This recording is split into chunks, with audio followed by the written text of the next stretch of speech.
We're working with a geometry picture here, which is both circle and triangles, so that's extra fun. But there's some information in the instructions which you might breeze over too fast if you're going straight to the picture. So I really want to encourage you to read the instructions, especially this segment right here where it says the line segment is tangent to the circle at T.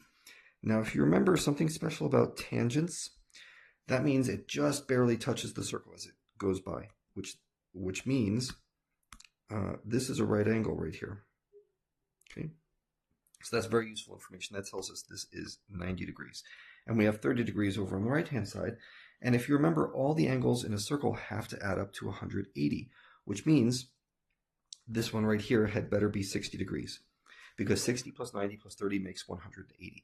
If you need an equation to see how to do these sorts of things, here's what you do. You say 90 degrees plus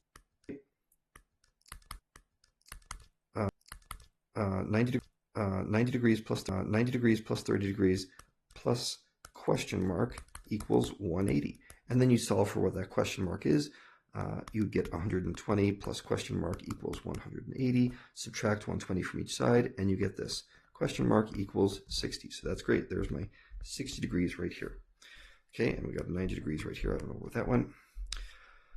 So that's useful because now if you look at this supplementary angle, you can tell that if one side is 60 degrees, the other angle over here must be 120 degrees.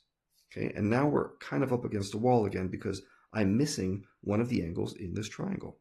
Okay, this triangle all the way on the left side of the figure. So let's look right over here. See this guy. I'm missing one of the angles in that picture. So let's go ahead and figure out what we can based on the fact that there are radiuses in the circle which are equal. See this line segment right there? It's equal to that one because they're both the radius of the circle, which means this angle right here, this angle is going to also be x. And now we can make our last equation for this picture. So let me get some space over here. And the equation we're going to use now is the following.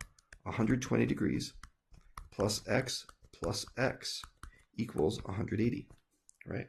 Which means 120 plus 2x equals 180, which means 2x equals 60, which means x equals 30 degrees. And that is our final answer. Now, it won't always be this simple, right? You might have some angles that are not 30 degrees, like 32, 37, who knows? But this is the approach you take with a problem like this. You use the fact that radiuses are equal and tangents make right angles.